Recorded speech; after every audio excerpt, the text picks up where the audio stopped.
This week, we're going to talk about financing contingencies. And before we get into the video, I just want to say thank you in advance for all the love, for all the support, for liking, for sharing, and subscribing to this video in this page. It means the absolute world to me, and it's helping me get to my goal of helping the most amount of people possible achieve home ownership.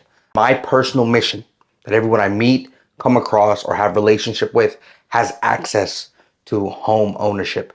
It is one of the most powerful tools. It is one of the most secure investments that one can make, and that is in oneself, in one's security, and in real estate. So with that being said, we're going to jump right into the video. All right, financing contingencies. Out of all the contingencies you can use, financing is going to be one that protects you the most. Mostly because it allows you to exit a contract if you cannot secure financing to buy a home. So in this instance, let's say you are attempting to buy a house and you're using an FHA loan. You're going to put in the contract that 96.5% of your loan is being financed, right?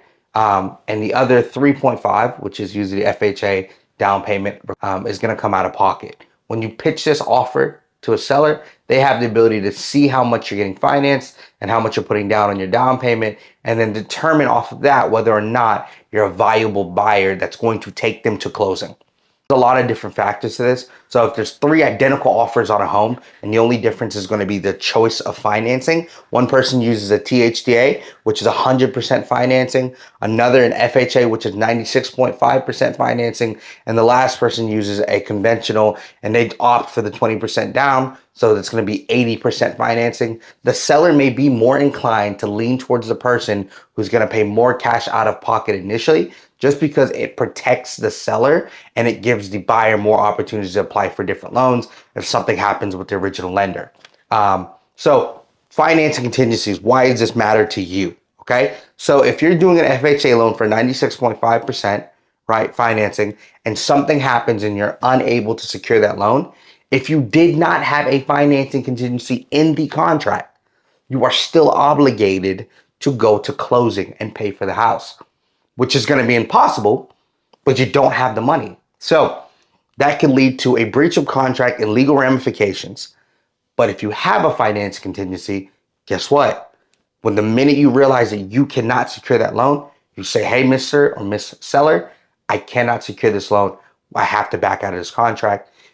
In that case, you'll get your earnest money back and you will go on to hopefully go find a lender that will secure you for that loan and maybe try again or try on a different property. You need to protect yourself when buying a home because it is one of the largest purchases that a person can make, which means that it also has a very tedious process in terms of the loans and lenders, etc.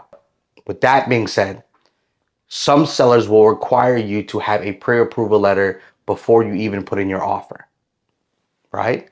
So if you have a pre-approval letter that says that you've already been approved for 96.5% financing on an FHA loan, then you put in your offer instantly gets a heavy level of credibility because it's no longer like, oh yeah, I'm going to get an FHA loan. It's like, no, I've already been in contact, in relationship, in conversation with a lender who is saying, based upon my current status, I am good to go. I will see you at the closing table if we do this. And if I don't, it's not going to be because I could not get the financing.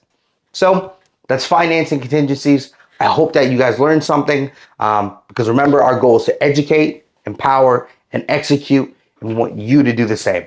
So much love. Thank you for liking, sharing, and subscribing. Bless.